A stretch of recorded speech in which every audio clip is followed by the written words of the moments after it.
Principal ameaça para... O senhor esteve aqui há 11 meses. 11 meses. Vésperas das eleições municipais. Quando a gente mencionou isso, falando aqui em off, o senhor falou, as coisas pioraram um pouco. Pioraram quanto de lá para cá, de 11 meses? O quanto as coisas estão, desse ponto de vista, com relação à perpetuação da extrema-direita no Brasil, pioradas com relação ao último episódio que o senhor veio aqui? Tá bom. Bom, inicialmente, boa tarde, Rodolfo, Felipe. Eu fiquei até sem graça com a apresentação do Rodolfo. Vou tentar corresponder. Mas pelo menos hoje eu sei que é ao vivo, já é alguma coisa, né? Vou me policiar. Isso, antes de começar, deixa eu contar para vocês uma coisa muito bacana. A repercussão do episódio foi incrível. Incrível. E me aconteceu algo que nunca tinha me acontecido. E que parece quase impossível de imaginar. 2 vezes em transporte público, numa barca, indo do Rio de Janeiro para Niterói, tem uma barca que atravessa a Baía de Guanabara, que é linda, e uma vez no metrô, 2 pessoas vieram falar comigo, estavam assistindo ao Futeboteco, o episódio que eu estive com vocês, e me viram e vieram me mostrar que estavam assistindo, que é inacreditável, não é? Em termos de repercussão. Legal, cara. Então, vamos lá, Rodolfo. Isso é um paradoxo bem brasileiro. Do ponto de vista da economia, é inegável que há avanços importantes. Há uma série de recordes batidos em séries históricas. Assinaturas de emprego com carteira de trabalho, isto é, empregos que não são precários, que não são entregadores, empregos com carteira de trabalho. O PIB brasileiro, no primeiro trimestre deste ano, foi o PIB que maior cresceu entre os países que têm o maior PIB do mundo. Cresceu quase 3%, parece que vai crescer 3% este ano. O PIB do ano passado foi superior ao que se imaginava. A inflação está sob controle. Então, em tese, tudo está indo dentro do previsto, isto é, em janeiro de 2023, o governo do presidente Lula e do vice-presidente Geraldo Alckmin, o governo da Frente Ampla, encontrou um país destruído, mas um país destruído. O que isso quer dizer? É bem importante que fique claro para a audiência. Para você criar uma política pública, você precisa pelo menos de 10 anos. Você precisa criar um banco de dados. Você tem que aperfeiçoar uma forma de procedimento. Quando o banco de dados e o procedimento estão definidos, você implementa a política. Ao implementar a política, você precisa corrigir problemas, você aperfeiçoa técnicas, você aperfeiçoa procedimentos. Você leva 1 década, 2 décadas para, por exemplo, ter um programa como Farmácia Popular e o Bolsa Família, de acordo? De acordo. Você não faz isso em 2 anos. Claro. Você precisa de pelo menos 10 anos. Agora, para destruir um programa, você não precisa mais do que 2 anos. Basta que você não alimente o banco de dados, basta que você sabote o banco de dados, ou basta que você deixe de pagar durante 6 meses um Bolsa Família, ou que você crie problemas reais para a farmácia popular. Então, os primeiros 2 anos do governo, o governo precisou reconstruir, passo a passo, certos momentos da administração pública. É muito trabalhoso. Então, nesse ponto de vista, creio que de agora até outubro de 2026, o povo sentirá uma melhora não significativa, mas real no seu dia a dia. Agora, do ponto de vista da radicalização política, é o que nós conversamos aqui em setembro do ano passado. Só piora. Nós estávamos na véspera das eleições municipais. Sim. E nós já nos preocupávamos com o orçamento secreto. Ficou comprovado que o orçamento secreto foi o grande responsável pela vitória da direita e da extrema-direita nas eleições municipais. Porque nos pequenos municípios, quem manda mesmo é quem tem o acesso às emendas do orçamento secreto. Então a vitória da direita e da extrema-direita nas eleições municipais cria um problema. O problema é que a radicalização política neste país hoje deixou de ser um problema de polícia, de política. É quase um problema de política pública de saúde mental coletiva. Posso dar 2 ou 3 exemplos? Claro. Vamos lá. Há 3 semanas atrás, deputadas, senadores e senadoras da oposição fecharam o Congresso. Rodolfo, fecharam o Congresso. Sequestraram a presidência da Câmara, sequestraram a presidência do Senado. Na Câmara, uma deputada com uma filha recém-nascida de 4 meses levou a filha para sentar-se na mesa da presidência da Câmara com uma criança de 4 meses para que a polícia legislativa não pudesse retirá-los. Vocês já são pais? Não. Eu não. Rodolfo, uma criança de 4 meses possui o que popularmente se chama de moleira mole. Sim. Eu sou pai de uma criança adorável, João Vicente, que me ajuda muito no Instagram. Vejo bastante ele lá. O meu Instagram só cresce porque o João Vicente... Por causa dele. E é engraçado que eu vou chegar agora em casa aqui de São Paulo, ele vai dizer, pai, quantos seguidores nós temos? E ele está convencido, eu acho que ele tem razão, Nossa, que a maior parte dos seguidores é dele. Assim, né? Muito bom. Quando você tem um filho, os primeiros 6, 8 meses, você tem um cuidado extremo para que a cabeça, para que não caia, para que você não esbarre sem querer na cabeça da criança. E tem um motivo anatômico para isso. O cérebro ainda está expandindo.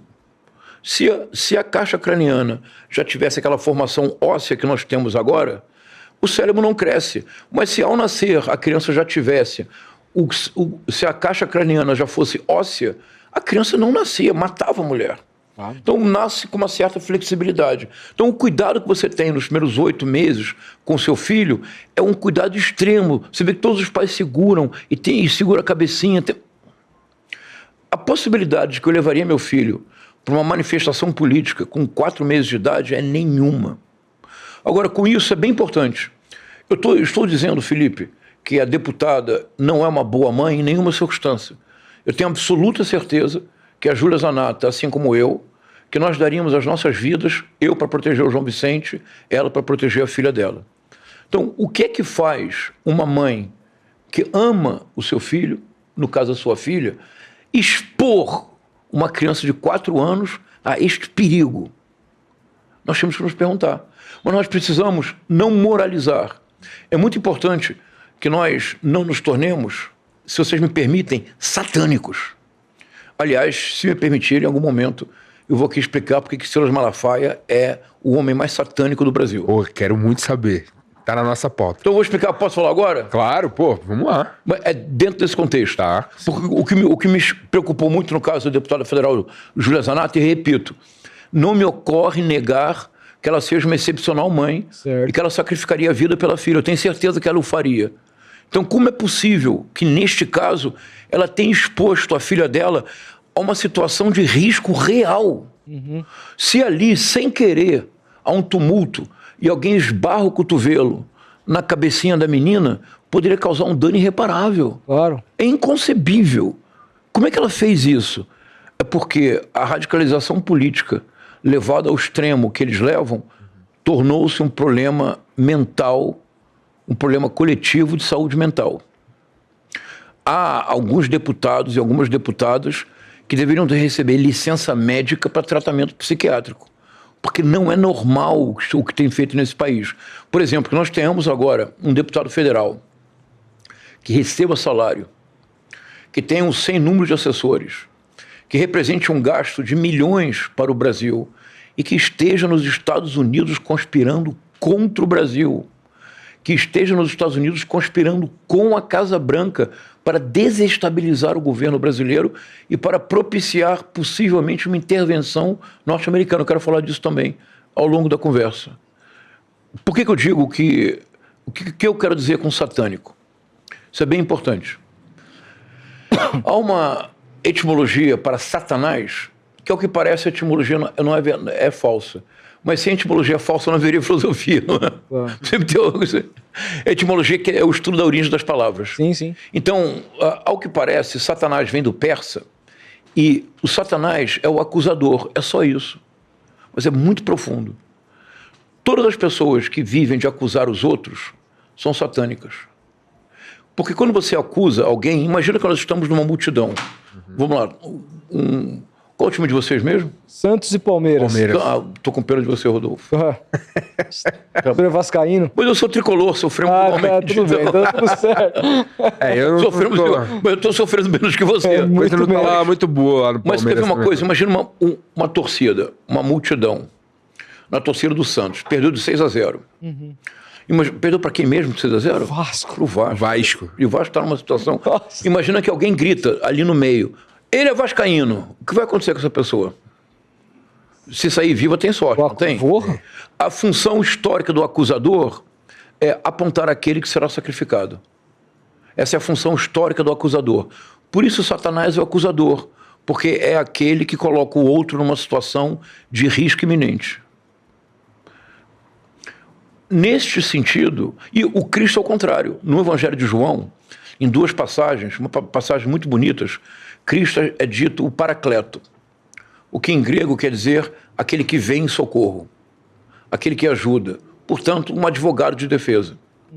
Satanás... E é visto por muitos aqui no Brasil, o advogado de defesa é visto como satânico aqui. Exatamente. Defensor de bandido. É extraordinário. O cara não deveria existir. Isso é a prova concreta de que a extrema-direita é tudo menos cristã. Porque, então, o verdadeiro cristão é aquele que se abstém de acusar o outro. E sempre dá um crédito de confiança para o outro. Então, eu não vou acusar a deputada Júlia Zanatta de não ser uma boa mãe. Não. O que eu estou dizendo é que o problema o que aconteceu é um sintoma de um problema mais grave. Muito mais grave do que quando eu estive aqui há 11 meses atrás. Por quê? Porque como o governo Lula não fracassou como eles desejavam, como nas pesquisas o governo principia a se recuperar, principia a sair das cordas, principia a ter políticas próprias e principia a encontrar verdadeiramente o rumo ao defender a soberania nacional, a radicalização sobe a um tal extremo que já não há possibilidade nenhuma de diálogo. Quando deputados e senadores fecham o Congresso, sabe qual é o DNA dessas pessoas? São filhotes do AI-5. O ato institucional número 5, de 13 de dezembro de 1968, como nós sabemos, endureceu muito a ditadura e fechou o Congresso. Mas nós esquecemos por que o ato institucional foi decretado. Em setembro de 68, um deputado chamado Márcio Moreira Alves fez um discurso corajoso, mas sereno. Ele dizia que era preciso boicotar a ditadura militar. E qual seria o boicote? Ele disse assim: as moças nos bailes não deveriam dançar com militares. Não parece, se nós compararmos com a virulência da extrema-direita brasileira, é quase um elogio, não é? Claro. O Executivo pediu autorização para o Legislativo para processar o deputado. Na última ação altiva do Parlamento brasileiro na ditadura militar, o Legislativo negou à ditadura licença para processar o Márcio Moreira Alves. O que fez a ditadura, decretou o ato institucional número 5 e fechou o Congresso. O que fizeram Marcel Van Hatten, Nicolas Ferreira, Júlia Zanatta, Capitão Zucco, Coronel Crisóstomo, Senador Magno Malta, etc. Eles fecharam o Congresso, caso único na história do Parlamento Mundial. Vou repetir. É porque nós vivemos uma situação tão absurda no Brasil, que o absurdo maior é naturalizar o absurdo. Então nós precisamos dizer as coisas da maneira a mais clara possível, para que não haja dúvidas. Vamos lá.